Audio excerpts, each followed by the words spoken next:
Hello, my beautiful friends. Welcome to this video. Thank you so much for joining me today.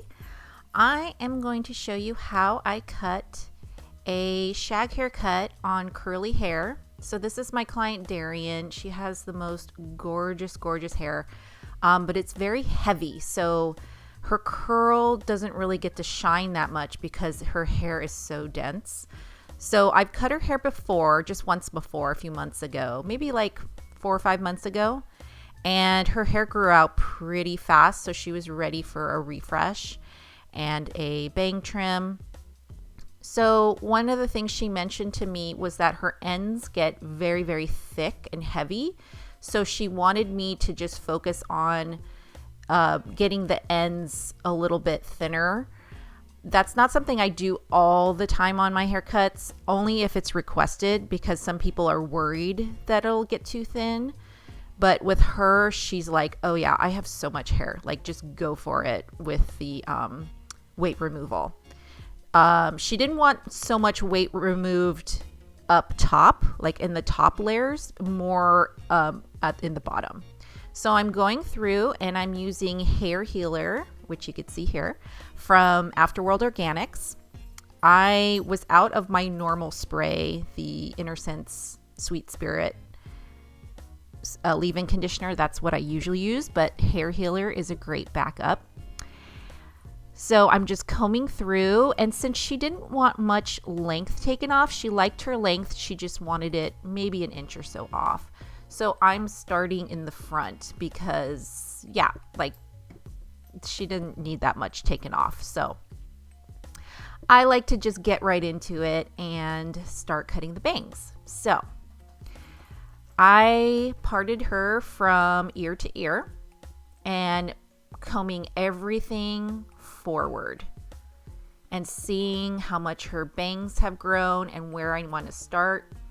So I'm going to start in the middle, take a little piece to be my guide, and then I'm just going to base all the bang length on that and pull everything forward. And then I'm just taking little sections and doing inversions, cutting a little bit on one side and then the other to get little points. That looks really cute when it's dried and does these little flicks and flips.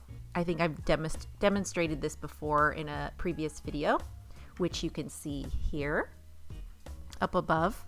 I did a curly shag, or I'm sorry, I did a shag on my friend Hannah, but it was with the guarded razor before I colored her hair, which is something I like to do. But Darian's not getting color, so I am going in with wet hair and using the straight blade razor, which is my preferred razor. I love this razor. It just gives such a melty finish, and it's just like, it's a very organic, it gives the hair a very organic feel. And it's, a lot of people say, oh, the razor's gonna damage my hair, or it makes the hair damaged or whatever, but if you know how to properly use the straight blade razor, you won't have that issue. I actually just came out with a mini course, a razor cutting mini course, which goes over this haircut and 3 other haircuts that I love to do in the salon. So if you're interested in checking that out, I'll put a link below to my education site, and we can dive deep into razor cuts, which is my love, my passion in life. It just gives the hair so much versatility. The hair grows out so beautifully. And as you can see here, I am pulling everything forward and just kind of assessing how everything's laying as I'm cutting. But I'm pulling everything forward and using the bangs as my guide. And I'm doing inversions on each section and just kind of judging where weight needs to be taken out. It's usually when you see really thick, heavy pieces that you can't see through, or you just know once it dries, it's going to hang heavy on her head. So I just kind of go in slightly and take some weight out. But I'm just pulling everything forward. And I'm slightly bringing everything upward too. And that kind of, when you're bringing it upward, it gives more length to the hair. And if you're bringing it directly forward, it gives you more of a shorter layer. But I kind of want to do, what I was thinking for her is I didn't want to make the shag so severe. I wanted it to be really soft and pretty on her. So I am bringing the sectioning up a little bit just to give some length there. But yeah, I'm kind of assessing. She has a lot of weight at the top of her head, which is very common. So I'm just going in and taking some weight out and doing that kind of weight removal. Doing that kind of weight removal really gives the shag that shag look. It makes the hair lighter. The curls are encouraged more. It gives the hair a lot of lift. So it is kind of scary to do. I totally agree with that. Looking at what I'm doing, it seems pretty severe. But trust me, it's what gives the haircut its movement, its pieciness, and its lightness. And if you have a client like Darian that has really heavy hair, sometimes you'll do the weight removal, and then when you're done drying, you're like, wow, I could have taken a lot more off. If you're just starting with the straight blade razor, I highly advise just being super generous and not taking too much weight out. And then as time goes on, when you're doing more and more of these haircuts, you can gauge like, oh, I could have taken more weight out here and whatnot. That's how I got better at this, was just not getting so severe. But then as time goes on, I get a little bit more braver to like take more weight out. I would experiment on like thicker hair like this, not on thin hair. Thin hair, you got to like take your time. Yeah, you've got to take your time with thin hair and not take too much out at once. You can always go back in when it's dry. I like to use the guarded razor for that, or scissors. You can go in and slide cut. It's just your preference, what you feel like the hair needs. But yeah, I'm taking more weight out in Darian's crown. Her hair is just so dense. It's so dense. But so lovely. You know, I love hair like this. It kind of reminds me, the color and everything, it reminds me of Robert Plant's hair, which is like one of my favorite references for shags. I reference a lot of rock stars and especially from like the 60s and 70s, usually guys. But you know, I also love Stevie Nicks, and I love Linda Ronstadt and Jane Fonda. They're all like really great references for shags. But there's a lot of men that have great shags too, like Mark Bolan, Robert Plant, Jimmy Page. All those guys had great hair, and I pull them for references all the time. So now I'm kind of going through and just assessing the weight of her hair, how it's feeling.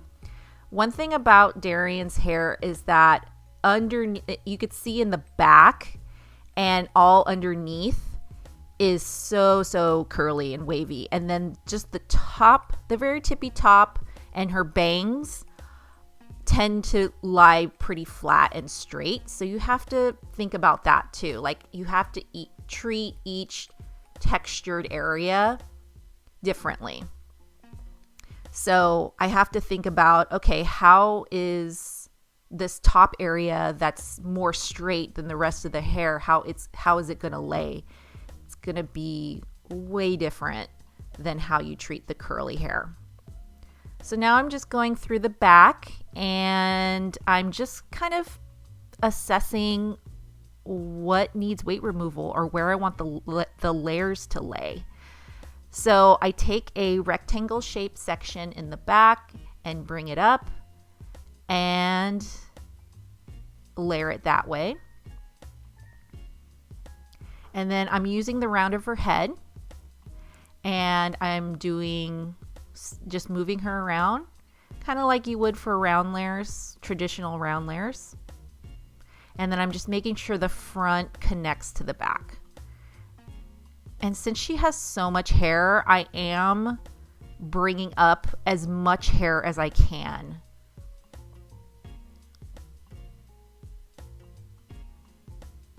And then just razoring off that corner. Sometimes with curly hair, I don't want to over razor because it can get very frayed. So I'm just being really, really careful and assessing. You know, this is something you have to practice a lot. I definitely recommend getting a mannequin head, or if you have a client that is willing and able to let you experiment on their hair. There's some people that just have gobs of hair and they're just like, whatever, do whatever you want. I have clients like that I could just weight removal forever and ever and ever, and they'll still have tons of hair.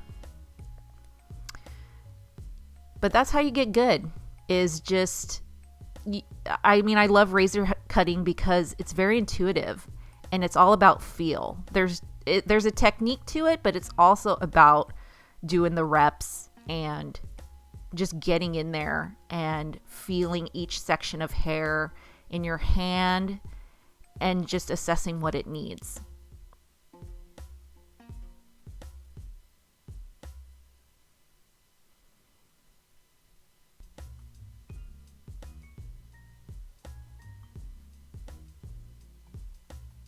So I'm going to go in and take a little bit of weight out after I've layered the hair and just seeing what needs it. So she, like I mentioned before earlier, is that she really wants the ends to be a little bit thinner. So I'm going in and just assessing the ends and then taking weight out on the ends.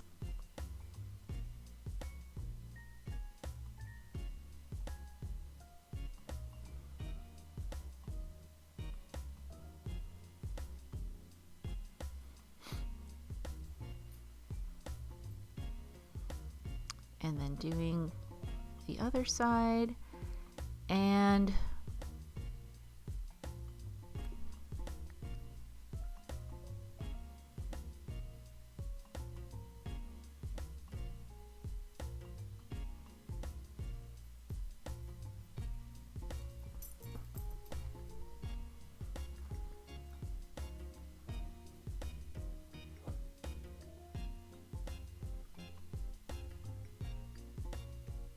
it's all about combing through the hair and just assessing each area and seeing what it needs. I know I keep repeating myself, but it's so true. It goes section by section. So now I'm in the back, and I'm gonna cut the length off a little bit. So to really soften those ends and get it not so dense for her and so blunt at the ends, I'm doing really wide strokes at the ends. I'm taking about 1 inch off, but she doesn't mind if the ends have a lot of weight removal, like I've mentioned before. So I'm using really, really wide strokes to really break up that line of the length. This is really great for really, really thick hair that is really hard to soften at the end, especially if you're using scissors. Scissors, it doesn't compare to the way the razor can just break up that line and soften it. I really love the razor for that reason too. There's many reasons why I love using the razor, but I just love the softness that it brings to the hair. And especially people who don't want that like super blunt line at the end, at their ends. Some people do. I do a lot of haircuts where it's mostly people with thinner hair that want that strong line, and that's totally great. And I'll probably use dry shears or scissors to do that. Sometimes I use this straight blade razor to do a strong line at the end, but with thick hair like this, you really, it's really awesome to be able to break up those ends really softly and so fast too.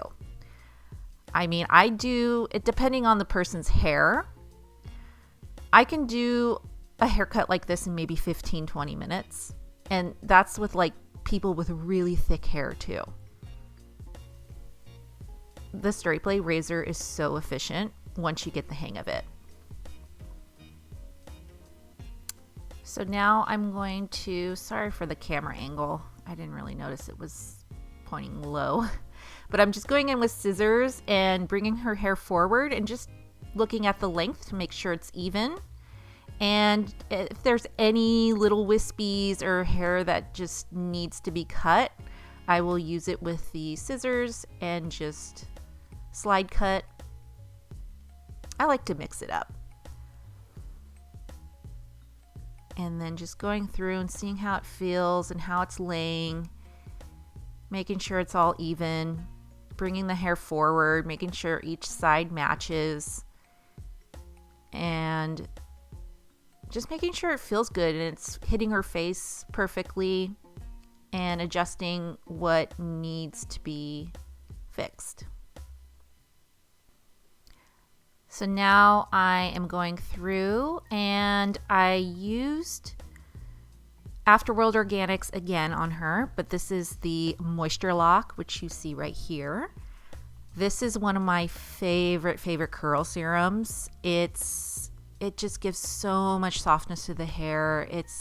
I love Innersense's products as well for curly hair, but the Afterworld Organics Moisture Lock is so amazing. It smells great, and it's kind of a one and done product. You just need this one thing. You could do a leave-in conditioner before it, but I love it for curly hair. So I'm just using my hands and distributing it through the hair, and then I'm prepping the hair. We're gonna diffuse it. So I'm just taking little bits and twisting it and just getting her hair ready to dry. So I sped this up a little bit, but this is how I like to dry my curly girls. I have them slouched down in the chair so their hair is hanging off the back edge of the chair, and hopefully they're comfy. Some chairs are not very comfy for doing this, but most are. So if you have a chair that isn't very comfy, you can always have them hang their hair, like lean forward and hang their hair upside down and dry it that way. Although I find that that's really hard to do with bangs. So sometimes I'll just dry the bangs first and then have them flip their hair over. And usually that's pretty sufficient. But this is also the portion of the appointment where I get to sit down. So I like, and also have some silence. You know, usually this is like the very calming part that clients love, getting their hair dried. So I like to just sit and look at the hair and get some volume in there. And this is one of my favorite parts of the appointment, is drying the hair. It's just very soothing. And I love the Dyson dryer because of the diffuser. That was the main reason why I decided to use the Dyson. I also have a Gamma dryer that I love, and I use that at my home salon. But this one that I have at my salon I work at in LA is really great. I love the Dyson, the diffuser attachment for the Dyson.